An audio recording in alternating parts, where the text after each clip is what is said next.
स्नेहविधिमध्यायं व्याख्यास्यामः इति रस्माहुरात्रेयादेवो महर्षयः गुरुशीतसरस्मित मन्दसूक्ष्ममृदुद्रवम् औषधं स्नेहनं प्रायो विपरीतं विरुक्षणम् सर्पिन्मज्जावसातैलं स्नेहेषु प्रवरं मतम् तत्रापि चोत्तमं सर्पि संस्कारस्यानुवर्तनात् माधुर्यादविदाहित्वात् जन्मादेव च शीलनात् पितर्नास्ते यथा पूर्वम्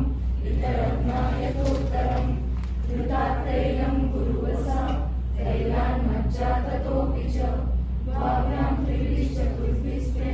यमकस्त्रिमृतो महान् स्वेद्य संशोध्य मध्यस्थी व्यायामासक्तचिन्तका वृद्धबाला बलकृशा रुक्षा क्षीणा स्रवेत